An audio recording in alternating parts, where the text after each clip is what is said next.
Hello future doctors, કેમ છો બધા?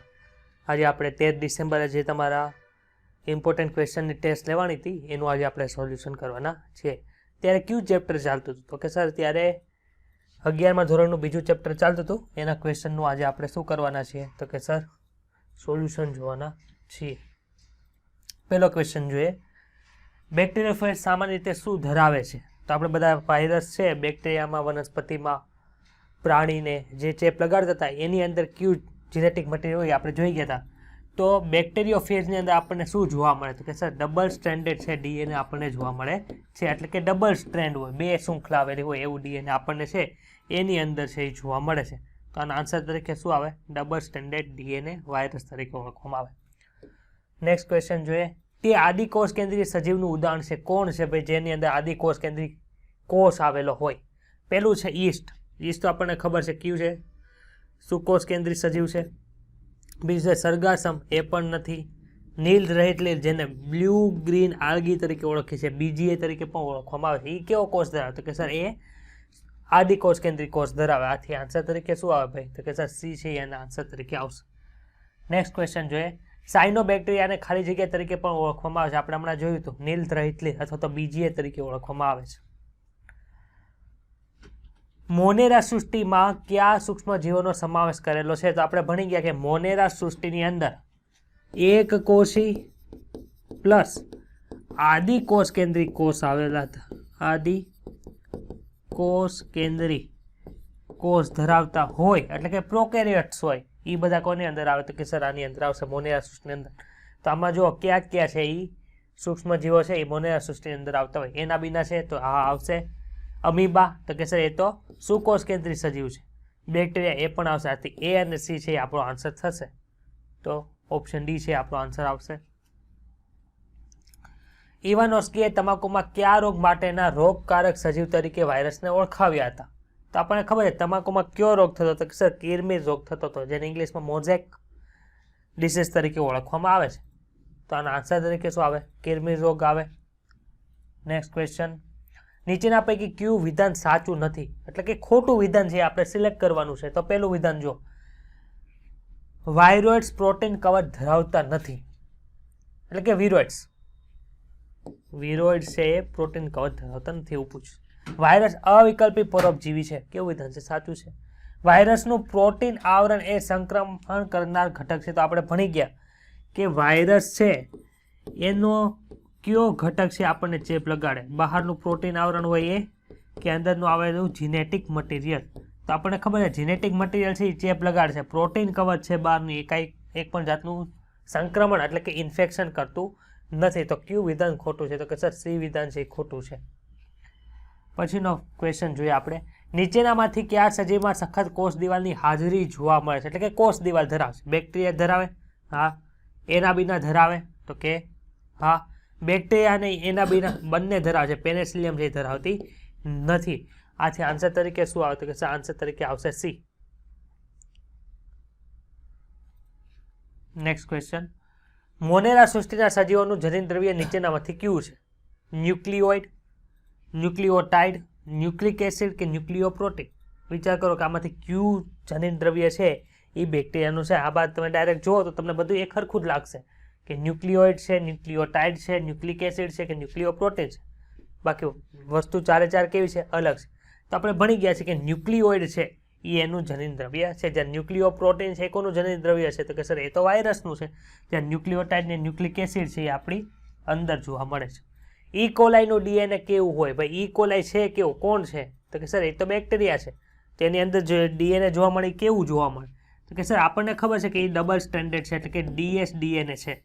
પરંતુ અહીંયા બે શબ્દ લખ્યા છે, વર્તુળીય અને રેખીય. વર્તુળીય અને રેખીય એટલે શું? તો કે આપણને જે બેક્ટેરિયા આ રીતે દોરીએ છીએ ને એની અંદર જે આપણને ન્યુક્લિયર જોવા મળે છે આ રીતનું જોવા મળે. હવે આ ગૂંચડાને જો તમે ખોલો તો તમને કેવું ડીએનએ જોવા મળે? તો કે સર આ રીતનું જોવા મળે છે.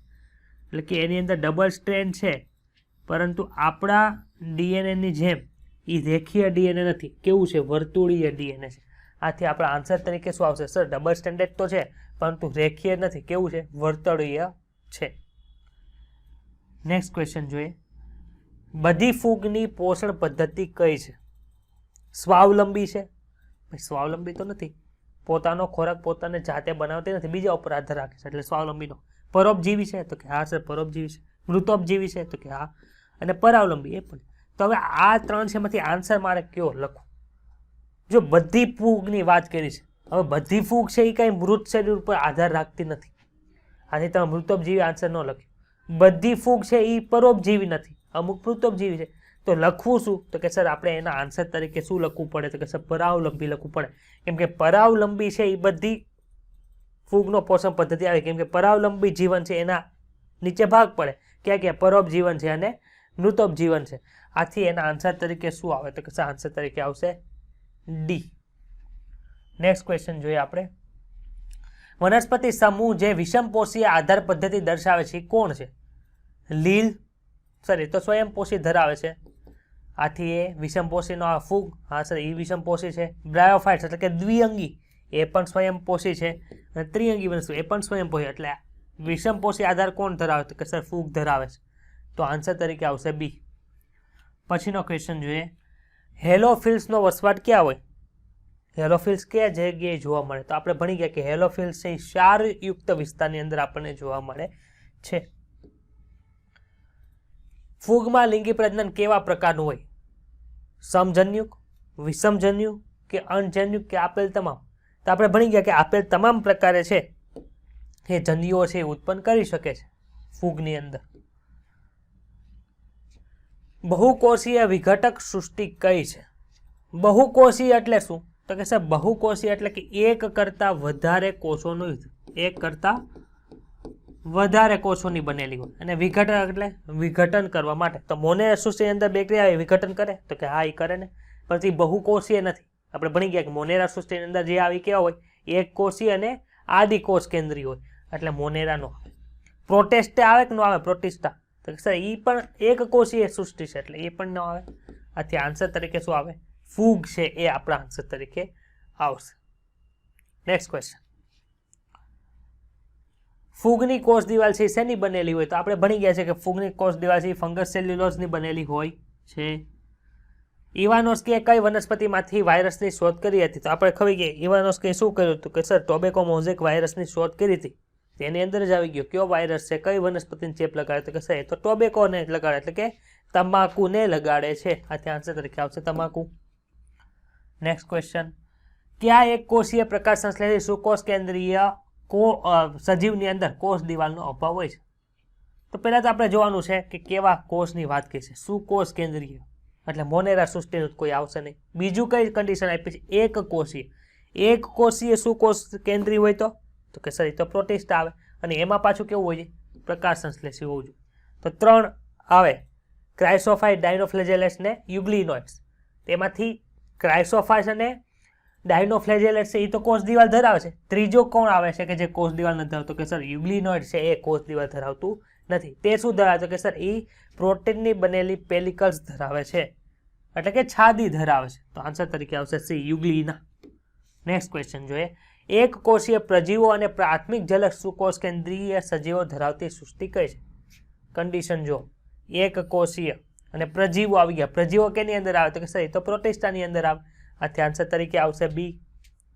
નેક્સ્ટ ક્વેશ્ચન જોઈએ આપણે. પ્રોટિસ્ટાના નિર્માણાધીન કયા સ્વરૂપમાં દૃશ્યમાન હોય છે? એટલે કે પ્રોટિસ્ટાની અંદર કેવા સજીવો આવે છે? તો આપણે ભણી ગયા કે પ્રોટિસ્ટા સૃષ્ટિની કઈ લિમિટેશન આપણે કહી શકતા નથી. એમાં તો વનસ્પતિને મળતા સજીવો આવે છે, પ્રાણીને મળતા સજીવો પણ આવે છે, અને ફૂગને મળતા સજીવો પણ આવે છે. તો એમાં કોનો સમાવેશ થાય? તો પેલું છે અચલિત વનસ્પતિ. આપણે ભણી ગયા પ્લેન્કટોન્સ જે બધા નિષ્ક્રિય રીતે તરતા હોય એટલે પોતાની રીતે ચાલી શકતા નથી, એટલે અચલિત વનસ્પતિઓ આવે. ચલિત પ્રાણીઓ, પ્રજીવો જે છે ચલિત છે એ બધા. અચલિત પ્રાણીઓનો સમાવેશ નથી થતો ભાઈ. તો એ અને બી છે આપણા આન્સર તરીકે આવશે, એટલે કે ડી ઓપ્શન છે એ આપણો આન્સર થવો જોઈએ. Next question. શું પૂછ્યું છે ભાઈ આમાં? ફૂગમાં લિંગી પ્રજનનની એક પદ્ધતિ સાચી નથી. એક જન્યુક, વિષમજન્યુક, અણજન્યુક અને સમજન્યુક. આ ત્રણેયની અંદર શું ડિફરન્સ છે એ આપણે લેક્ચરની અંદર ભણી ગયા છીએ. એકલ જન્યુક એમાં કંઈ એવું નહોતું, આથી આન્સર તરીકે આવશે એક જન્યુક. Next question. વાતાવરણમાં નાઇટ્રોજનનું સ્થાયીકરણ કરતા સહજીવી આદિકોષ કેન્દ્રીય સજીવો ક્યાં છે? તો કે સર આપણે ભણી ગયા નોસ્ટોક અને એનાબીના છે. આવા એવો એક ઓપ્શન આપ્યો છે આમાં, તો કે સર આપ્યો છે ને એનાબીના આપેલું છે અહીંયા આપણને, તો એના આન્સર તરીકે થાય.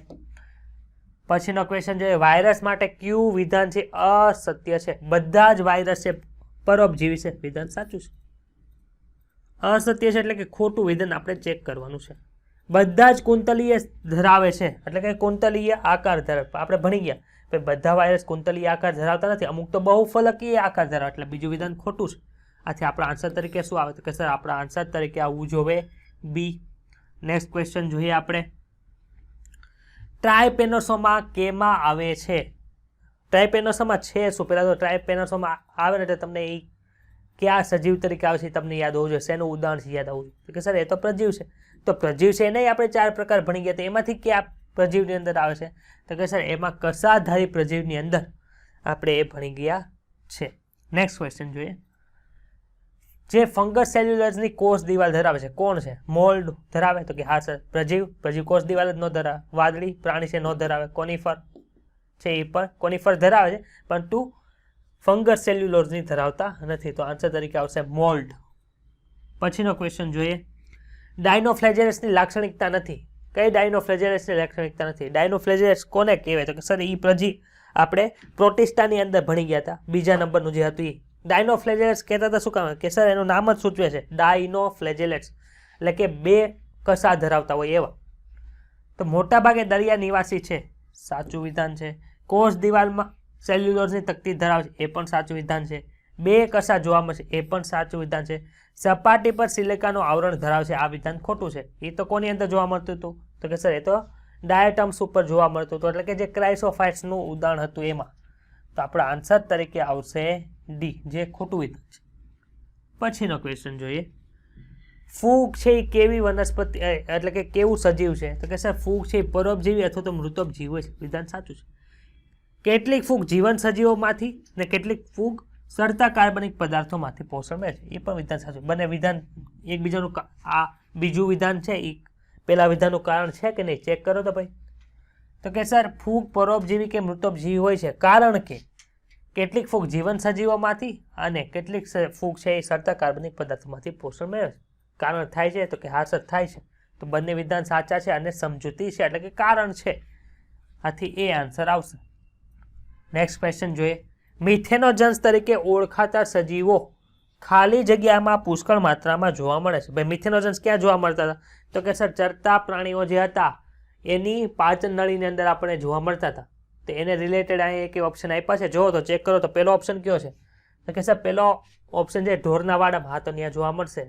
પછી બીજો ઓપ્શન કયો છે? તો કે સર બીજો ઓપ્શન છે પ્રદૂષિત ઝરણામાં, એ આવે નહીં. ગરમ પાણીના ઝરણામાં, એ પણ ન આવે. ત્રીજું છે છેલ્લો ઓપ્શન છે સલ્ફર ખડકોમાં, એ પણ આવે નહીં. તો આપણા આન્સર તરીકે શું થાય? તો કે સર આપણા આન્સર તરીકે આવશે એ, ઢોરના વાડાની અંદર આપણને જોવા મળે છે. પછીનો ક્વેશ્ચન જોઈએ, ખોટું વિધાન નક્કી કરો. નીચેમાં કયું વિધાન ખોટું છે? સૃષ્ટિ મોનેરા સિવાય દરેક સૃષ્ટિમાં કણાભસૂત્રો કોષના શક્તિઘર હોય છે, વિધાન સાચું છે. ફૂગ અને વનસ્પતિ સૃષ્ટિના સભ્યોમાં કોષ દિવાલ હાજર હોય છે, એ પણ વિધાન સાચું છે. મશરૂમ અને બેસિડિયોમાઇસેટિસ ની અંદર આવેલું હોય છે, એટલે કે બેસિડિયોમાઇસેટિસ જે ફૂગ છે એનું એક્ઝામ્પલ છે મશરૂમ્સ એટલે કે એગેરિક્સ, એ પણ વિધાન સાચું છે. બીજાણુ જીવીઓમાં કૂટ પાદો પ્રચલન અને ફીડિંગનું કાર્ય કરે છે, આ વિધાન કેવું છે ભાઈ? ખોટું છે. આથી આપણા વિધાન તરીકે, આપણા આન્સર તરીકે શું આવશે? તો કે સર ડી વિધાન છે એ આપણું આન્સર તરીકે આવશે. નેક્સ્ટ ક્વેશ્ચન જોઈએ આપણે, નીચે આપેલ પૈકી કયો ફૂગનો લિંગી પ્રજનનનો તબક્કો નથી? જીવરસ સંયુગ્મન, કોષ કેન્દ્ર સંયુગ્મન, અર્ધીકરણ કે સમજન્યુક્ત? આપણે ભણી ગયા સર પહેલા 3 તબક્કા છે એ આપણે ડીપની અંદર ભણ્યા કે જે લિંગી પ્રજનનનો તબક્કા છે ફૂગની અંદર, જ્યારે સમજન્યુક છે એ એના અંદર આવતું નથી. આથી આન્સર તરીકે શું આવે? તો કે આન્સર તરીકે આવશે ડી. નેક્સ્ટ ક્વેશ્ચન જોઈએ, લાસ્ટ ક્વેશ્ચન છે, નીચેમાંથી ક્યાં ખૂબ ઊંડા દરિયાઈ પ્રાણીમાં પાણીની અંદર હોવાની સંભાવના છે? તો કે આપણે ભણી ગયા સર આર્કી બેક્ટેરિયા છે, આપણને વિષમ કન્ડિશન જે જગ્યાએ હોય, વિષમ પરિસ્થિતિ જે જગ્યાએ હોય ત્યાં એ સજીવો છે જોવા મળે છે જીવતા. તો આમાં આન્સર તરીકે શું આવવું જોઈએ? તો કે સર ખૂબ ઊંડા પાણીની અંદર જાઓ એટલે જેમ જેમ નીચે જાઓ છો એમ ત્યાં સજીવ ઉપર લાગતું દબાણ કેવું થાય? તો કે સર વધતું જોવા મળે છે. તો અહીંયા પણ આન્સર તરીકે શું આવે તો કે સર આર્કી બેક્ટેરિયા છે આન્સર તરીકે આવે. કેમ કે જેમ તમે નીચે જાઓ એમ દબાણ વધતું જાય. એવી કન્ડિશનની અંદર જે સામાન્ય સજીવો છે એ જીવી શકતા નથી. આર્કી બેક્ટેરિયા છે એ ત્યાં જોઈ શકે છે. તો અહીંયા આપણે 13 ડિસેમ્બરે જે તમને ઇમ્પોર્ટન્ટ ક્વેશ્ચન આ પ્રેક્ટિસ માટે આપ્યા હતા એનું સોલ્યુશન આપણે આ રીતે કર્યું. બધા ખાસ આ જે એક્ઝામ્સ લેવાય છે એ બધી લેતા રહેજો તો તમને ખ્યાલ પડશે કે તમારું જે તૈયારી છે પ્રિપરેશન લેવલ છે કેટલી હદ સુધી પહોંચેલું છે. Thank you for watching this video. નમસ્કાર વિદ્યાર્થી મિત્રો, આજે આપણે ફરીથી ડીપીપી સોલ્યુશન માટે ભેગા થયા છીએ. આજે આપણે ડીપીપી સોલ્યુશન કરવાના છીએ એ છે તારીખ 13/12/2021 કેમેસ્ટ્રીમાં, અને કેમેસ્ટ્રીનું બહુ ઇઝી ચેપ્ટર એન્વાયરમેન્ટલ કેમેસ્ટ્રીની ડીપીપી છે. તો ફટાફટ જોઈએ. ચાલો સ્ટાર્ટ કરીએ DPP solution. I have read all your instruction. Agree કરીએ, જઈએ કેમેસ્ટ્રીમાં અને કરીએ ડાર્ક. ચાલો ફર્સ્ટ ઓફ ઓલ શું છે કે સર ગ્રીન હાઉસ વાયુનો ગ્લોબલ વોર્મિંગ પોટેન્શિયલ GWP શું હશે એ આપણે પસંદ કરીએ. ચાલો, એટલે મારા મત પ્રમાણે સૌથી વધારે તો CFC હોય, કારણ કે ક્લોરોફ્લોરો કાર્બન છે એની સૌથી વધારે હોય છે. ત્યારબાદ હોય છે N2O, ત્યારબાદ CH4 એન્ડ લાસ્ટમાં આવશે CO2. આ ગ્લોબલ વોર્મિંગ પોટેન્શિયલના તમને મૂલ્ય આપેલા છે જે આપણને દેખાય છે ઓપ્શન C માં. તો આપણે ઓપ્શન C ને સિલેક્ટ કરીએ અને વધીએ આગળ. 7 નેક્સ્ટ અને પૂછીએ. ચાલો નેક્સ્ટ શું કહે છે કે ઓઝોન વાયુના સ્તરનું ક્ષયન કરવા માટે કયો મુક્તમૂલક જવાબદાર છે? ઓઝોન વાયુનું તમારે જો ક્ષયન કરવું હોય તો કયો મુક્તમૂલક જવાબદાર હોય છે? તો એના માટે દીકરા ક્લોરીન જે છે, ક્લોરીનનો મુક્તમૂલક સૌથી વધારે ઓઝોન વાયુના ક્ષયન માટે જવાબદાર છે. 7 નેક્સ્ટ. ચાલો શું છે? પ્રકાશ રાસાયણમાં ધુમ્મસનો કથ્થઈ રંગ, ધ્યાન આપજો, કથ્થઈ રંગ માટે એન્વાયરમેન્ટલ કેમિસ્ટ્રીમાં થિયરિકલ જ છે. કથ્થઈ રંગ માટે NO2 જે કમ્પાઉન્ડ છે એ સૌથી વધારે જવાબદાર રીઝન ગણવામાં આવે છે. ચાલો નેક્સ્ટ. સમતાપ આવરણમાં ઓઝોનનો ઘટાડો મુખ્યત્વે કોના દ્વારા થાય છે? બરોબર છે. ધ્યાન આપજો, તમારી પાસે સમતાપ આવરણ છે અને ઓઝોનનો શું કરવાનો છે? તમારે ઘટાડો કરવાનો છે. તો ઓઝોનનો ઘટાડો જે છે એ કોના કારણે થાય છે? તો ઓઝોનનો ઘટાડો છે એ CFC ના કારણે થાય છે, કારણ કે ક્લોરોફ્લોરો કાર્બનનું પ્રમાણ વધે તો ઓઝોનના સ્તરમાં ગાબડા પડે છે. એનું મેઇન રીઝન છે CFC. નેક્સ્ટ. પૃથ્વી ઉપર 20 કિલોમીટર સુધી ઓઝોનનું સ્તર છે. તો નીચેનામાંથી કયું વિધાન ઓઝોન સ્તર અને ઓઝોન વચ્ચે માટે સાચું છે? કે તે અલ્ટ્રાવાયોલેટ કિરણો, ધ્યાન આપજો, ક્યાં અલ્ટ્રાવાયોલેટ વિકિરણોને રોકે છે અને આપણા માટે એ કેવું છે? ફાયદાકારક, કારણ કે સૂર્યમાંથી આવતા જે યુવી કિરણો છે, અલ્ટ્રાવાયોલેટ કિરણો છે, એને શું કરે છે? આપણને રક્ષણ આપે છે. બહુ એકદમ સીધો પ્રશ્ન છે. ચાલો, પારંપરિક ધુમ્મસ નીચેના પૈકી કયા વાતાવરણમાં ઉદ્ભવે છે? બરોબર છે. નીચેના પૈકી કયું વાતાવરણ હોય પારંપરિક? તો આપણને ખબર છે એકદમ ઠંડુ અને ભેજવાળું જો વાતાવરણ હોય તો એમાં આ ધુમ્મસનું પ્રમાણ કેવું હોય છે? વધારે હોય છે. નેક્સ્ટ પ્રશ્ન, બહુ સરસ પ્રશ્ન આવ્યો કે ખાલી જગ્યાની ઓઝોન સાથે પ્રક્રિયા કરો તમે, બરોબર છે, તો 40% સુધી ઘટાડો થઈ જાય. તો 40% સુધી ઘટાડો થવો તો એ NO2 ની હાજરીમાં તમે એ ઘટાડો માન્ય ગણી શકો. 40% ઘટાડો તમે ઓઝોનની હાજરીમાં કરી શકો. ચાલો, આ તો પ્રશ્ન સર બેઠો અમને ચોપડીમાં જ છે, NCERT ની બુકમાં જ છે. શું છે કે પ્રકાશ સંશ્લેષણની ક્રિયામાં અંતે પ્રતિવર્ષ કેટલા ઓક્સિજન વાતાવરણમાં ઉમેરાય છે? તો આ પ્રક્રિયાને કારણે લગભગ 1600 લાખ ટન જેટલો ઓક્સિજન વાતાવરણમાં ઉમેરાય છે. ચાલો સાહેબ, નવું આવ્યું. વાહનો દ્વારા નીકળતા નીચેનામાંથી કયા વાતાવરણનો પ્રદૂષક બનતો નથી? તો ફ્લાય એશ. બરોબર છે. આ ફ્લાય એશ વાતાવરણમાંથી નીકળે ત્યારે કોઈ પ્રદૂષક તરીકે વર્તો નથી. તમને એવું લાગશે થિયરીમાં છે ફટાફટ જાય છે, તો આ પ્રશ્ન જ એ છે. ચાલો, શું છે કે નાઇટ્રોજન ડાયોક્સાઇડની વાયુની ઓઝોનની સાથે પ્રક્રિયા કરતા શું મળે? હવે નાઇટ્રોજન ડાયોક્સાઇડ છે એટલે શું હોય? સર નાઇટ્રોજન ડાયોક્સાઇડ એટલે NO2, એની ઓઝોન સાથે પ્રક્રિયા કરો, ઓઝોનના 2 ભાગ પડે સર, O2 અને નવજાત ઓક્સિજન. સમજ પડે છે? આ નવજાત ઓક્સિજન NO2 સાથે જશે એટલે આ બનાવશે NO3 પ્લસ ઓક્સિજન, એટલે NO3 અને oxygen, there is your right answer. Where is? બરોબર છે. એટલે NO3 અને oxygen, there is your right answer. Sorry, અહીંયા હું ઓક્સિજન લખી નાખું. બરોબર છે. એટલે આપણે સિલેક્ટ કયો પ્રશ્ન અને 7 નેક્સ્ટ આપીએ. ચાલો, બહુ પ્રશ્ન સરળ છે, જોઈએ શું કહે છે પ્રશ્ન. ચાલો, વાતાવરણમાં CO2 ની સાંદ્રતામાં, ધ્યાન આપજો, વાતાવરણમાં CO2 ની સાંદ્રતામાં વધારો કોણ કરે છે? કઈ પ્રક્રિયા થાય તો CO2 ની સાંદ્રતા વધે છે? તો મારા મત પ્રમાણે ગ્લોબલ વોર્મિંગ એક સારામાં સારો પરિવાર જેને કારણે CO2 ની સાંદ્રતામાં વધારો જોવા મળે છે. 7 નેક્સ્ટ. ચાલો, શું છે? નીચેના પૈકી કયો નાઇટ્રોજનનો કયો ઓક્સાઇડ વાતાવરણમાં પ્રદૂષક તરીકે વર્તતો નથી? તો પ્રદૂષક તરીકે N2O5 નો વર્તે, બાકીના બધા ઉપરના છે બધા કમ્પાઉન્ડ પ્રદૂષક તરીકે વર્તે છે. 7 નેક્સ્ટ. ચાલો, આ વૈજ્ઞાનિકો છે, વૈજ્ઞાનિકોના નામ પૂછ્યા છે. ગ્રીન હાઉસ અસર અને પૃથ્વીનું વાતાવરણ એક સમાન રીતે કાર્ય કરે છે તેવું સમજાવનાર વૈજ્ઞાનિક કોણ હતા? સ્વાન્તે આહર્નિયસ અને ચેબર્લિન. કોણ હતા? સ્વાન્તે આહર્નિયસ અને ચેબર્લિન એ વૈજ્ઞાનિકો હતા બે.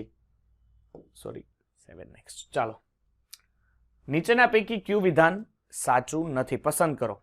નીચેના પૈકી કયું વિધાન છે એ સાચું નથી? પસંદ કરો. તો શું કેવું છે તમારું આમાં? કે નીચેના પૈકી પેલું છે શુદ્ધ પાણીનું BOD નું મૂલ્ય કેટલું હોય છે? 5 ppm હોય છે. તો આ એકદમ સાચું વિધાન છે. બીજું મૂલ્ય કે પીવાના પાણીમાં ફ્લોરાઇડની ઉણપ છે નુકસાન કરતા છે. દ્રાવ્ય ફ્લોરાઇડ ઘણીવાર સાંદ્રતા 1 પાર્ટ્સ પર મિલિયન જેટલી વપરાય છે. તો આ બે વિધાન સાચા છે. બીજું કે જ્યારે વરસાદના પાણીની pH 6.5 કરતા વધારે હોય તો એસિડ, નહીં 6.5 કરતા ઓછી હોય તો એસિડ વર્ષા તરીકે વર્તે. એટલે અહીંયા પકડાઈ ગયો ભાઈ, લ્યો એને. ચાલો, છેલ્લો પ્રશ્ન શું છે? કે ગ્લોબલ વોર્મિંગમાં કયા વાયુનો ફાળો સૌથી ઓછો હોય છે? તો મારા પ્રમાણે, મત પ્રમાણે CFC તો સૌથી વધારે, CH4 ને H2O. આપણે હમણાં ક્રમ જોયો હતો, પણ H2O નો ફાળો ધ્યાન આપજો. H2O નો ફાળો લગભગ એમાં H2O નો ફાળો એમાં લગભગ 2% જેટલો જ હોય છે. કેટલો હોય છે? 2% જેટલો હોય છે. એટલે બહુ ખૂબ જ ઓછો ફાળો આપણે એને કહી શકીએ. બરોબર છે. તો અહીંયા આપણે તારીખ 13/12 એકદમ એન્વાયરમેન્ટલ કેમેસ્ટ્રીની થિયરી હતી. બહુ સિમ્પલ, ફટાફટ ક્વેશ્ચન સોલ્વ થઈ શકે એમ હતા. તો આપણે અહીંયા આપણી એક્ઝામ અત્યારે કરી દઈએ સબમિટ. Okay, 7 next. અને એક્ઝામ સબમિટ કરી દઈએ. ઓકે, ચાલો અહીંયા આપી દઈએ યસ અને ઓકે. તો આપણે 60 માંથી 60 પૂરેપૂરા માર્ક્સ મેળવેલા છે. તો આવી DPP સોલ્યુશન માટે અમારી સાથે જોડાઈ રહ્યો વેદ ક્લાસમાં.